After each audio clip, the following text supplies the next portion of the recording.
आज के क्लास में आप सभी का हम स्वागत करते हैं और आज के इस समय हम सब क्लास में जाएंगे। प्रेरितों के काम को हम पढ़ रहे हैं लगातार, उसी में हम आगे बढ़ रहे हैं, उसी विषय में चर्चा करेंगे। जैसे कि आप सब जानते हैं लगातार क्लासेस चल रही हैं और प्रभु का धन्यवाद करते हैं और उसी के जरिए हम आगे बढ़ रहे हैं, लगातार बढ़ते चले जा रहे हैं। दिसंबर तक निर्गमन और प्रेरितों के काम को समाप्त किया जाएगा, लेकिन उससे पहले हम पूरे क्लास को अच्छे तरीके से ले लेंगे और धीरे धीरे आगे बढ़ते चले जाएंगे। चैनल को लाइक करें, सब्सक्राइब करें, शेयर करें ताकि बहुत से लोगों तक ये जो क्लास है वो पहुँच सके और बहुत से लोग इससे लाभ को प्राप्त कर सकें। आइए हम आज के क्लास में जाएंगे और आज के क्लास में जाते हुए हम देखेंगे प्रेरितों के काम 18वां अध्याय 18वें वचन से आगे आज हम देखना आरंभ करेंगे। पौलुस बहुत दिन तक वहाँ रहा, फिर भाइयों से विदा होकर किलिकिया में इसलिए सिर मुंडाया क्योंकि उसने मन्नत मानी थी और जहाज पर सीरिया को चल दिया और उसने साथ प्रिस्किल्ला और अक्विला भी। तो यहाँ पे एक मन्नत की बात आ रही है, जैसे कि हम देख रहे हैं वचन में। ये कैसी मन्नत है और ये किस प्रकार की मन्नत और कहाँ की मन्नत है ना?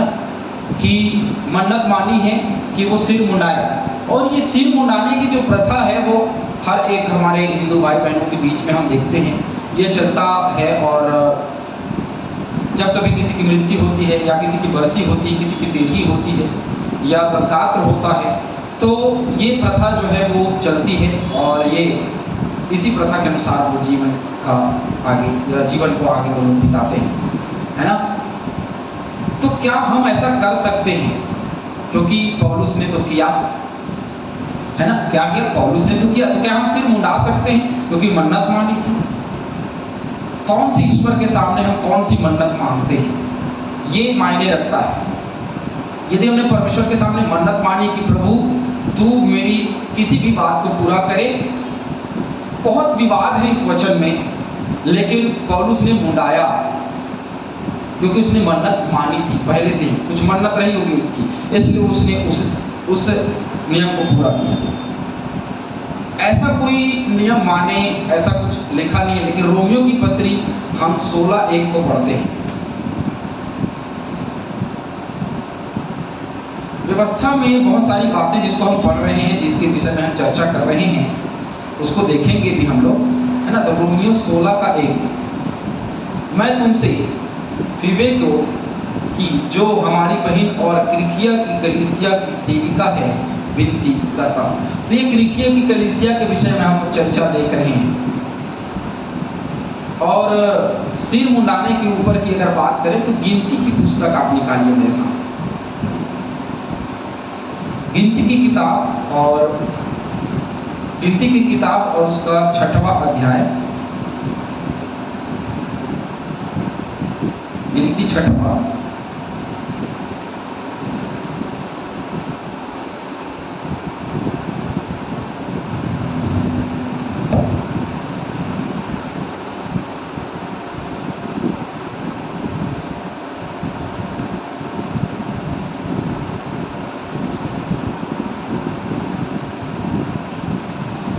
गिनती 6 अध्याय और उसका वचन 2। इजरायली से कह कि जब कोई पुरुष व स्त्री नाज़ीर की मन्नत अर्थात अपने यहोवा के लिए न्यारा करने की विशेष मन्नत माने, तब वह दाख मधु आदि मदिरा से न्यारा रहे, अलग रहे।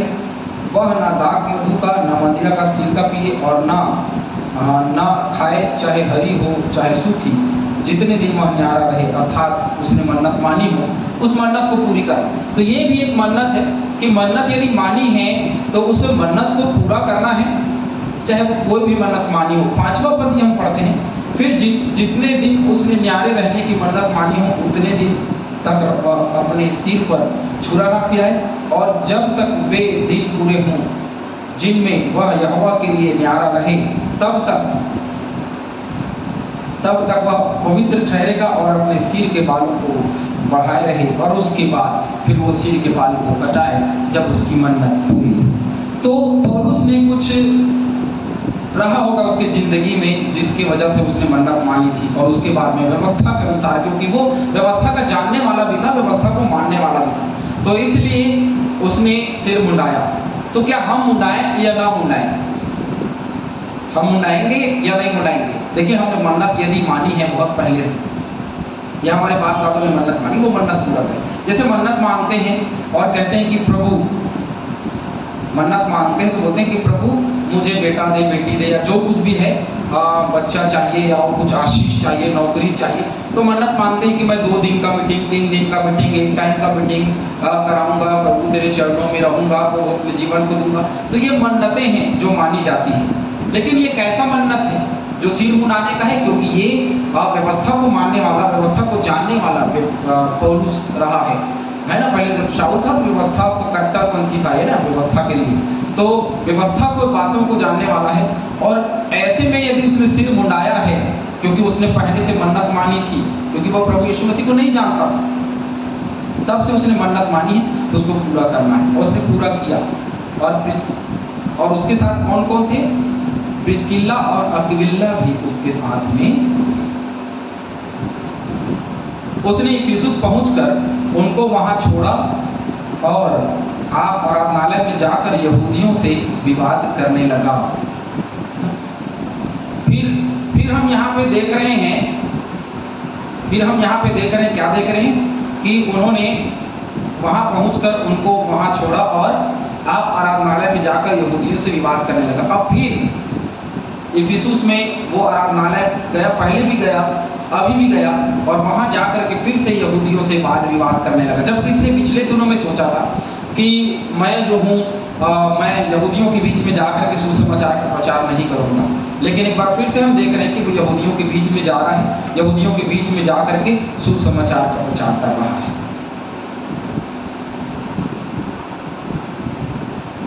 और ये प्रचार लगातार वो करता रहा है। इफिसियों 1:1 पढ़ेंगे, वहाँ भी, पहला तीमुथियुस 1:3 पढ़ेंगे, वहाँ भी, और प्रकाशित वाक्य 11 पढ़ेंगे, वहाँ इफिसुस नगर की आपको इफिसुस नगर की मिशन मिल जाएगी।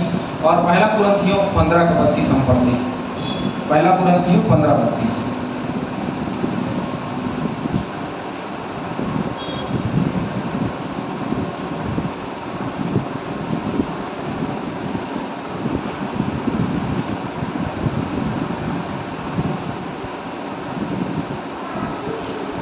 पहला कुरिन्थियों 15:32 में लिखा है, यदि मैं मनुष्य की रीति पर इफिसुस में वन पशुओं से लड़ा तो मुझे क्या लाभ हुआ? यदि मुर्दे जिलाए नहीं जाएंगे तो आओ खाएं पिए, क्योंकि कल तो मर ही जाएंगे।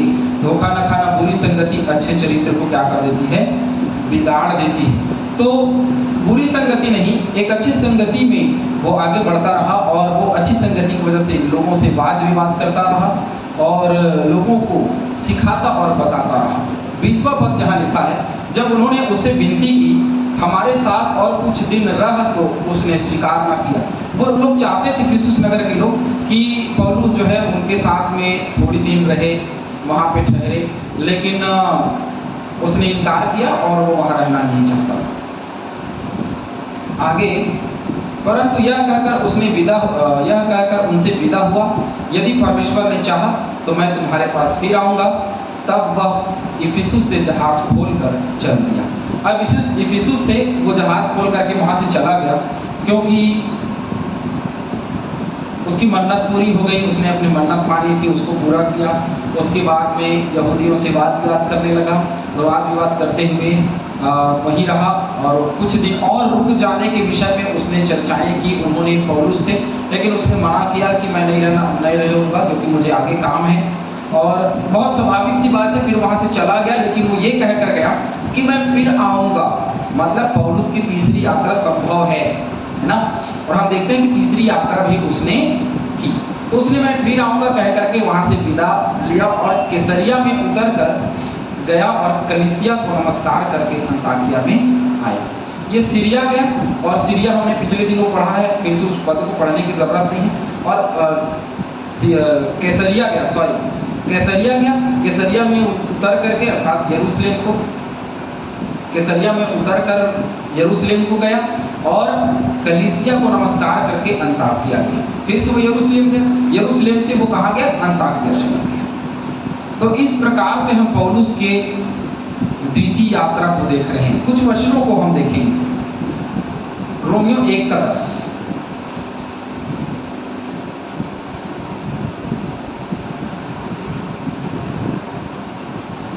वहां लिखा है, और नित्य अपनी प्रार्थनाओं से विनती करता हूं कि किसी रीति से अब भी तुम्हारे पास आने को मेरी यात्रा परमेश्वर की इच्छा से सफल हो। तो यात्रा जो है परमेश्वर की इच्छा से, वो कई स्थानों के लिए, रोम की कलीसिया के लिए उसने यही कहा कि परमेश्वर की इच्छा हो तो मैं वहां पे आऊंगा। और ऐसे ही परमेश्वर की यदि इच्छा होती है तो हम उसके समीपता में होते हैं। परमेश्वर की इच्छा यदि होती है तो हम उसके नज़दीकी में होते हैं। परमेश्वर की यदि इच्छा है तो हम उन हर एक कामों को कर सकते हैं, लेकिन परमेश्वर की इच्छा ना हो तो फिर हम नहीं कर सकते। परमेश्वर की इच्छा को जानना, परमेश्वर की इच्छा को समझना आज के दिनों में बहुत जरूरी है कि परमेश्वर हमसे क्या चाहता है, कि परमेश्वर हमसे कौन सी बातों को रखना चाहता है, अब हमारे जीवन में कौन सी बातों को रखना चाहता है। यदि परमेश्वर चाहता है तो हमारे जीवन में होता है, क्योंकि उसके इच्छा के अनुरूप कोई कर नहीं सकता, उसके इच्छा के विपरीत कोई जा नहीं सकता। इसलिए आप प्रभु में निरंतर बने रहें और उसकी इच्छा के अनुसार चलते रहें।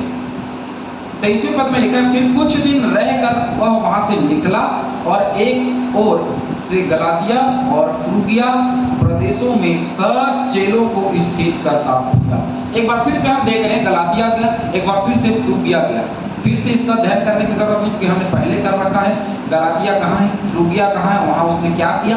अब ये चर्चों को बना चुका है, ये कलीसिया का निर्माण कर चुका है, गलातिया में भी और फ्रूगिया में भी। तो कलीसिया का जब निर्माण हो गया तो वहां पे हम देख रहे हैं कि वो कलीसिया को अब स्थिर करने का काम कर, उसने प्रचार किया, प्रचार करने के बाद अब स्थिरता प्रदान करना कलीसिया को आरंभ कर रहा है।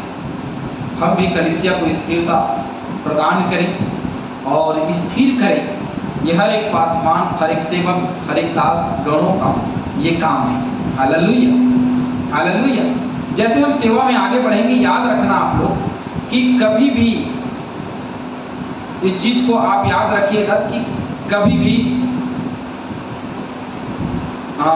भी आप सब परमेश्वर के डर और भय में जब चल रहे हैं तो उसकी इच्छा को पूरी करने का प्रयास जरूर करें, क्योंकि वो अपनी इच्छा को पूरी कराना चाहता है। जैसे स्वर्ग में हो वैसे पृथ्वी पर भी, तो उसकी इच्छा के अनुसार चले, उसकी इच्छा को माने और उसकी इच्छा में आगे बढ़ते चले, क्योंकि उसकी इच्छा से ही पौलुस कह रहा है कि मैं उसकी इच्छा से ही तुम्हारे पास फिर से आने वाला। प्रभु आप सभी को इस वचन के द्वारा बहुत ऐसे आशीष। आमीन।